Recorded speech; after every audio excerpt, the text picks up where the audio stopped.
What's going on, everyone? I'm just a typical average American here today to react and learn about Canada's provincial flags. Now, I probably should have realized this sooner, but every Canadian province has its own unique flag.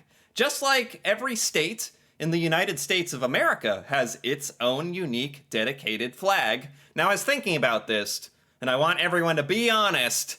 Do Canadians actually know all of these flags? Are Canadians familiar with all the flags of the different provinces? I say that because in the United States, if I bring this up, in America, we got 50 states. We got 50 different flags. If you are seeing this map of American state flags for the first time in your life, you and me now have something in common. Because goodness knows, I have not ever seen the vast majority of these flags. If you live in a certain state, you probably are familiar with your home state's flag. So I was wondering if Canadians are at all similar to that. Now, there's only 10 Canadian provincial flags, so it's a bit more of a achievable feat to learn about them all, which is exactly what I want to do today. I thought it'd be very interesting to learn all about Canada's provinces and their flags, and maybe learn a bit about the history, and in the process learn maybe a little something about each of the provinces. So, with that being said, let's take a look.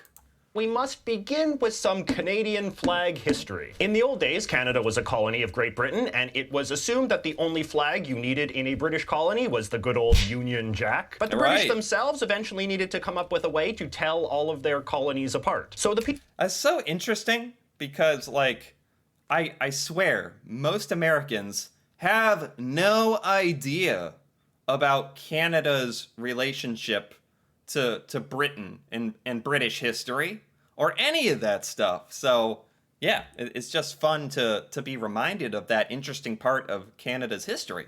But the British themselves eventually needed to come up with a way to tell all of their colonies apart. So the people in the British Colonies Department came up with a universal template for colonial flag design. It was called an ensign and was based on the kind of flag that they used for the different divisions of the British Navy. A colonial ensign flag would be either red, white, or blue with a Union Jack in the top left corner, and in the bottom right corner would be the coat of arms of that particular colony. Okay, you actually see quite a few flags that look like this. Like, to this day, a lot of nations around the world that used to be part of, the old British Empire have flags that have the British flag or the Union Jack in the top left corner. And Canada kind of shares some of that history, huh? So eventually, the colony of Canada got one of these flags, and as the years went on, it eventually became more popular. Wait, this is like the original Canadian flag, then? Colony of Canada got one of these. This is like the original, very, very, very old version, which looks nothing like Canada's flag today.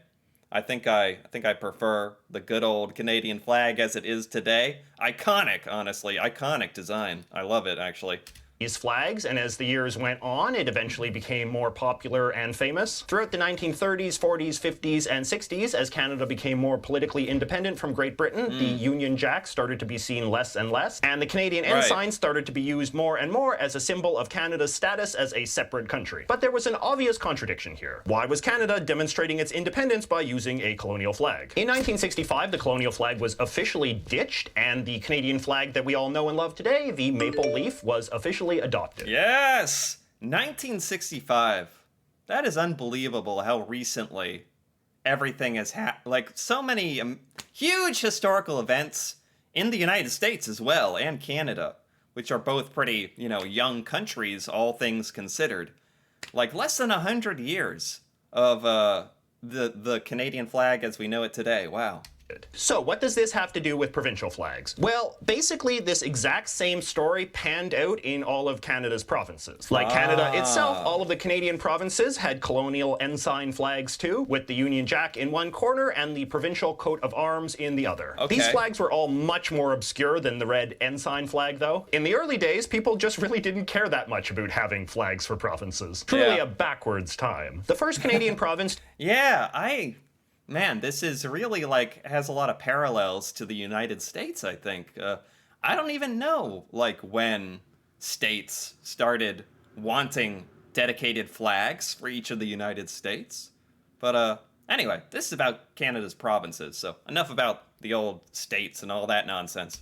To think about making a new style of flag was Nova Scotia. Now pay attention here, because what Nova Scotia was the first to want a flag. Province to think about making a new style of flag was Nova Scotia. Now pay attention here, because what Nova Scotia did basically set the trend for all other Canadian provincial flags. So the Nova Scotians had a provincial coat of arms that looked like this. And then in the Man, I wish we had coat of arms. I know that's kind of a random thing to say, but I wish the United States had more coats of arms on stuff. I actually think that's a really, really cool, like, historical artifact, you could say. Feels like we're the only nation that doesn't have that stuff very much. Then, in the 1920s, around the time when Nova Scotia was celebrating the 300th anniversary of its founding, someone in Nova Scotia was like, hey, why don't we make a new Nova Scotia flag to celebrate? Right. And someone else was like, hey, yeah, why don't we just stretch out the provincial coat of arms and make that the flag? And so that's what they did. They took the provincial coat of arms and stretched it into a rectangle, and that became the flag of Nova Scotia. Oh, this is the flag of Nova Scotia. Okay. It's actually pretty awesome. It looks kind of, somehow the Canadian flag looks like very modern, somehow. Like it's geometrical, and like the maple leaf itself is kind of geometrical. And this, especially, I think it's particularly the coat of arms in the center and the shield. This looks like very historical. Interesting. Then nothing happened for a really long time until the 1960s, when there was all this hubbub about changing the Canadian colonial ensign flag into something new and more interesting. This inspired a lot of the Canadian provinces to get interested in changing their flags too. It helped that Canada's 100... It literally just became fashionable. Just became, the hip thing to do. All the Canadian provinces suddenly were like, wait, we're making new flags for places. We can do that? Wait, that's a thing? And then everyone wanted one. 100th birthday was coming up in 1967, so a lot of the provinces wanted to have something cool to fly by then. In 1960, British Columbia took their coat of... And honestly, even from what I've learned, the little I've learned about the different Canadian provinces, they are, for one thing, massive. I never realized how massive compared to, in my mind, like a single state in the United States. Is gigantic. And then it's like when you look at a map, the Canadian provinces are like super states, they're provinces, and they're like actually massive. They're like 5 states put together. It's actually crazy. So yeah, and I feel like the culture between different provinces is like enough of a cultural identity to warrant having like a provincial flag, honestly. Arms and stretched it into a flag. Oh, wait a minute. What is this? Cool to fly by then. In 1960, British Columbia took their coat of arms and stretched it into a flag. British Columbia? It's... This is interesting. Wait, is this... It's like a British flag squished on top with the crown. I like the little crown.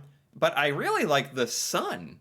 That's very fun. I actually like this flag. It's a bit abstract, even. They were followed by Prince Edward Island in 1964 and New... Are these actually the flags as they exist today? Prince Edward Island? Literally an island with some trees on it? New Brunswick in 1965. And New Brunswick, which is a ship. These are you don't want to be the one sitting back and like judging the artwork on literal flags that represent entire cultures, but here I am. So and I have only positive things to say, thank goodness. Like the actual art on these is pretty awesome, and I happen to think that the incorporation of the old insignias or coat of arms with the dragons and the historical kind of things tacked on here, Very, very cool. Very different looking flags to anything I'm used to in the United States, that's for sure. Alberta was even lazier. All they did was get rid of the Union Jack on theirs. I mean, there's something to be said for, like, simplicity, though, and being easily identifiable. At the end of the day, that's probably, like, technically the best way to have a flag, if you're going to be identified by it, is something like this. Very cool. Saskatchewan was a little bit more creative. They created a flag that was clearly inspired by their coat of arms, but was not simply a stretched out version of it. But Oh, yeah, this is actually a little different.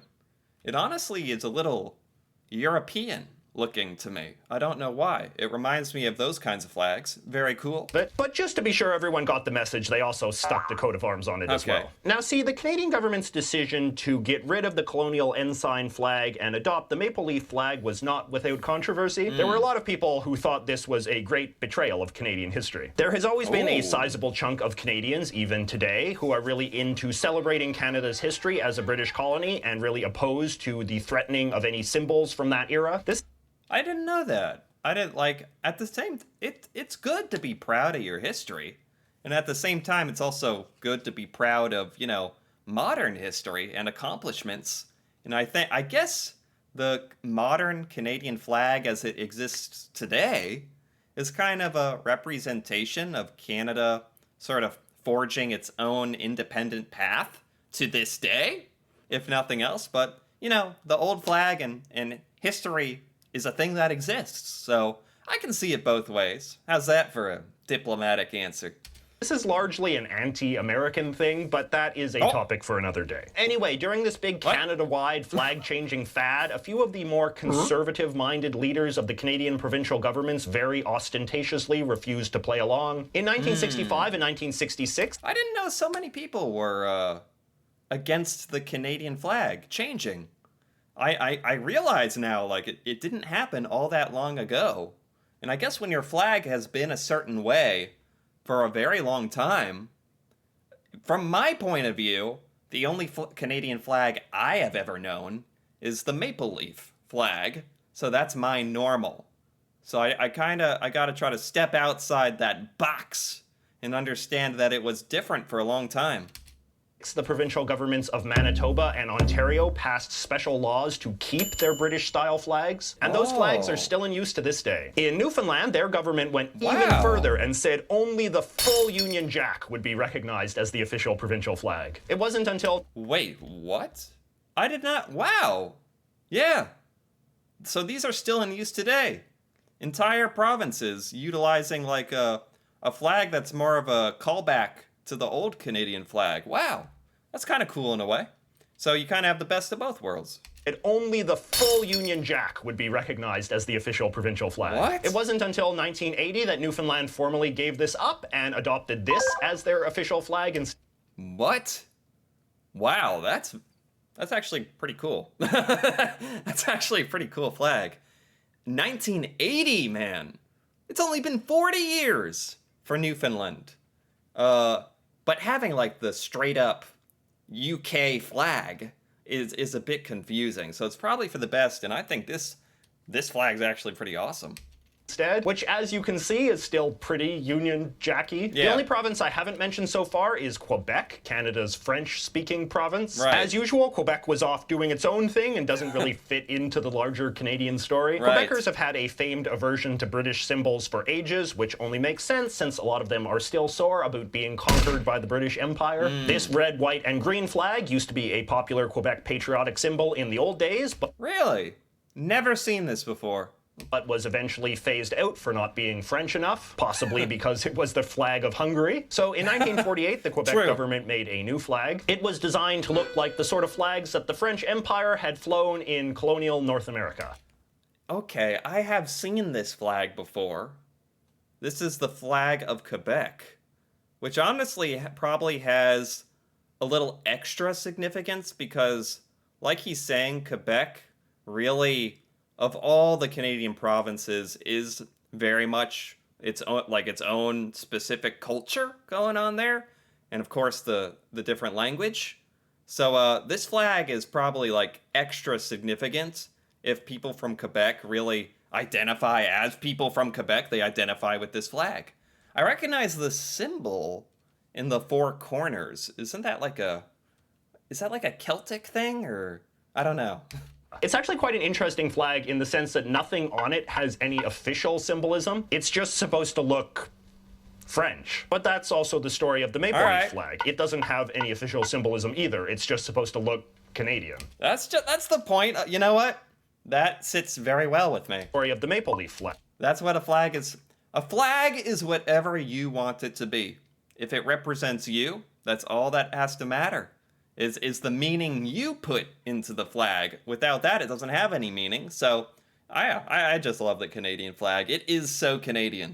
Flag. It doesn't have any official symbolism either. It's just supposed to look Canadian. So, yes. What do you think? Do you think the Canadian provincial flags are any good? They sometimes get credit for being visually interesting, but as you... Yeah, that's a perfect way to put it. Like, as far as my little American analysis goes, is they are actually very interesting flags. Let me take a look here. Saskatchewan. Some of them look European. Some of them look like they are from the 16th century. And I actually think that's kind of awesome. The flag of Ontario is the one with and Manitoba having the British flag still, the Union Jack. That's so interesting. I didn't even know that was a thing that still existed in Canada. Pretty cool. Canadian provincial flags are any good? They sometimes get credit for being visual... Hold on. I want to take one look at that. Do you think... And I have to say, the flag of British Columbia keeps jumping out at me with that sun. And the New Brunswick flag. All right, that's all I'll say. The Canadian provincial flags are any good? They sometimes get credit for being visually interesting, but as you can see, most of them were pretty lazily designed. If you want to know the story... I mean, in the sense that they are... It's interesting. They're in a way, it's kind of keeping some of the history intact. They are taken from coat of arms that are very, very old and kind of stretched out and incorporated into the new flag. Of the symbolism, you really have to look at the stories of the symbolism of the coat of arms, since they're kind of inseparable. In recent years, there's been some growing interest in perhaps simplifying some of the provincial flag designs. Oh, really? Are these actually serious? Like, serious proposed updates? At least the British Columbia flag is still a sun. That's good. Huh. The flag of Ontario. That's kind of an interesting design. I'm not sure what these symbols have to do with Ontario. Wavy lines. And that tri-pronged thing. Alberta's a flower. Manitoba, does it have buffaloes in it or something?